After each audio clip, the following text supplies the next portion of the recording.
eu sou o Luiz Otávio, eu faço parte do grupo 01 e eu vou iniciar a descrição de como ocorreu o desenvolvimento da primeira entrega do projeto da disciplina. Para essa primeira etapa, o grupo optou por realizar o desenvolvimento do projeto apenas por meio de reuniões, utilizando a ferramenta LiveShare do Visual Studio, que permite editar e depurar o código de forma colaborativa. Assim, todos os membros puderam desenvolver e acompanhar o decorrer de todas as etapas do processo de forma conjunta. A primeira tela desenvolvida foi a tela de login, que trata-se de uma tela relativamente simples, onde ela tem apenas dois campos de inserção e dois botões. Para isso, utilizamos duas tags de input e um placeholder para indicar qual campo o usuário deverá inserir o dado. A estilização também foi simples, utilizamos display flex em todos os elementos e depois fomos alinhando e passando mais estilizações necessárias apenas para visualização. E posteriormente, a próxima tela foi a tela de edição de perfil, que é uma tela bem próxima com a tela de login. E o único ponto diferente dela, além de ter mais campos e os botões, é que em alguns campos que não podem ser realizadas as alterações, como de usuário, nós passamos o atributo disable, que é um atributo booleano, que quando passado ele impede o usuário de realizar a alteração no campo que foi passado esse atributo. Bom, vamos falar um pouco agora da tela de cadastro. A gente pode ver que a estrutura dela é bem parecida com a tela de login, apenas que a gente adicionou alguns campos novos para o usuário poder editar, como o nome completo e data de nascimento. E vale a pena ressaltar que nesse data de nascimento a gente colocou um atributo onFocus, que basicamente pega um JS e formata para, a partir do momento que o usuário clicar, ele aparecer um mini calendáriozinho e formatar a data correta. A gente também colocou CPF, telefone, e-mail, nome de usuário e a senha, diferentemente dos outros campos, pega um type password. Então, em vez de aparecer os caracteres que o usuário está digitando, vai aparecer os asteriscos. O CSS da tela de cadastro é bem similar à tela principal, ou seja, a tela de login. Segue a mesma ideia e a gente usou a mesma estilização para os campos e para div no geral. Então a gente colocou cada field, ele não tem a borda esquerda, direita e do topo, apenas uma linha preta embaixo, de 1 pixel. E assim o usuário tem um placeholder em cima e fica um pouco mais limpo para o usuário conseguir digitar. A gente também colocou, assim como na tela de login, um hover para, a partir do momento que o usuário passa o mouse pelo botão de cadastrar, ele vai aumentar o brilho para 120% e isso vai ser meio que uma animação de 1 segundo. Então a gente está com o transition, um atributo de CSS para a gente conseguir fazer isso funcionar. Agora vindo aqui para a tela de jogo, nós inicialmente temos no topo da tela uma top bar. Essa é definida como um header e os elementos da classe menu item são partes dela, alinhados em seus respectivos lugares. Na esquerda nós temos o menu que dá acesso à edição e visualização do perfil e a opção de sair da conta. Esse menu drop-down é feito utilizando o CSS, alterando a visibilidade dos elementos da lista quando houver o hover, que é quando passa o mouse, ou quando ele for colocado em foco utilizando o tab, por exemplo. No meio nós temos a parte reservada para os botões de troca de dificuldade entre o normal e o Rivotril e o timer.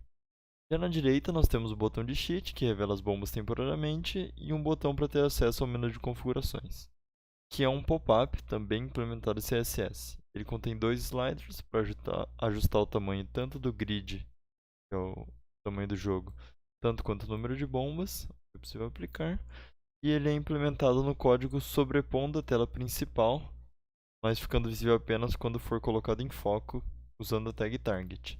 Esse pop-up também é contido na parte da edição do perfil, onde ao alterar a senha nós temos um pop-up implementado de maneira semelhante. Bom, eu vou falar um pouco agora da barra de histórico da nossa aplicação, né? Essa aqui na página de game principal.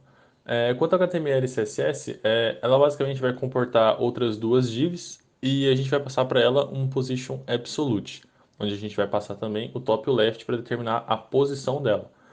Absolute aqui vai fazer com que ela possa meio que acompanhar a página, certo? E a gente passa esse top e left para que ela permaneça meio que nesse limite inferior, ali colado na parte de baixo, e de maneira centralizada. Dentro dela a gente vai ter a div History Title, que é basicamente uma div bem simples, que vai possuir uma Flex Direction Rule, para que os elementos fiquem dispostos meio que num fluxo horizontal. que vai comportar o nosso título e o nosso botão. Abaixo dele a gente vai ter a nossa div de Scrollable History, que é basicamente a nossa div que vai comportar os seus registros de histórico.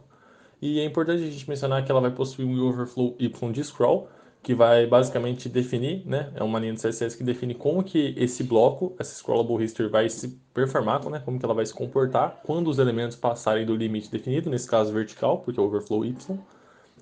E ele vai possuir, né, os history records. Esses history records eles vão ser também divs bem padrões, com flex direction row. A gente vai passar para ele no justify content para alinhar os itens. Um space around, que basicamente vai alinhar eles em espaços idem, posso falar assim. E a gente definiu um limite máximo para que a gente faça esse alinhamento. Aqui é legal a gente falar também que a gente usa esses tags firstChild e nthchild2 para que a gente aumente, né, o limite máximo do nome e da data, respectivamente, que são campos que a gente queria que fossem um pouquinho mais larguinhos, para que eles fiquem alinhados. E por fim, a gente tem esse pseudo-elemento do WebKit Scroll Bar, que é para personalizar a nossa barra de scroll, para dar um pouco de identidade visual para a nossa aplicação, que está aqui em global.css, onde basicamente thumb seria o switchzinho, né, que é o que a gente arrasta, e track seria o progresso da nossa barra em si. Bom, agora falando um pouco da tela de ranking global, a gente colocou uma tabela com 7 colunas e 10 rows, então 10 inserções ali, para mostrar para os usuários os top 10 usuários que jogam o nosso jogo, né? Então, essas colunas representam a posição, username, tamanho do tabuleiro, tempo, número de bombas, Rivotril e pontuação. Então, a partir desses dados que a gente pegar do usuário, a gente vai conseguir classificar ele baseado nisso. Para o CSS da tela de ranking global, ela é relativamente pequena. Basicamente, a gente colocou cada célula com um pouco arredondada e colocamos também uma box shadow. Também diferenciamos os títulos de cada coluna em relação às outras células. Então, cada título ele tem uma cor dark orange, enquanto as outras elas têm ali meio que um preto, não é bem preto, mas o hexa se aproxima de uma cor mais escura, enquanto o background também ele pega uma cor mais clara para criar um contraste para o usuário. Bom, comentando um pouquinho sobre as fontes que usamos para o nosso projeto, temos algo que o W3C chama de Resource Hints aqui em Preconnect. E isso nada mais é que dicas para o browser de como ele deve carregar antecipadamente alguns recursos ou páginas inteiras. Nesse nosso caso, as fontes ou a API de onde as fontes estão localizadas. Para incluir as fontes que queremos, a gente usa o Preconnect com o link de onde o recurso está disponível, para que o browser saiba exatamente onde encontrar, e recuperamos a fonte através desse link. Aqui temos ela sendo utilizada. Uma outra coisa muito legal que a gente pode ressaltar é a utilização do CSS Gradiente, que é um efeito degradê de variação de cores que podem ser aplicados por meio de uma função CSS, como aqui. Aqui a gente está usando o linear, que aplica um efeito em forma inclinada, no nosso caso 45 graus negativos. E para que a gente tenha o gradiente funcionando do jeito que a gente imaginou, temos também essa parte referente à sua animação.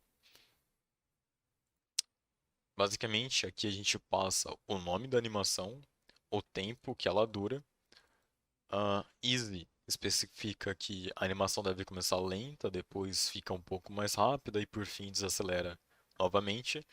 Infinity se refere ao total de iterações. Como a gente quer que ela esteja sempre sendo iterada, a gente coloca Infinity. Eu posso abaixar um pouquinho só para ver a movimentação do gradiente.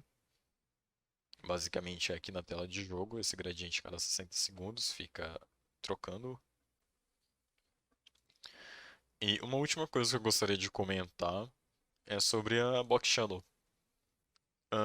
Essa parte ela se refere à top bar, usada na página do jogo.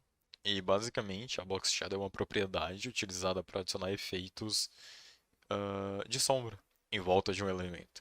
Nós podemos especificar mais de um elemento quando a gente separa por vírgula e dá um efeito muito legal que a gente utilizou aqui na top bar.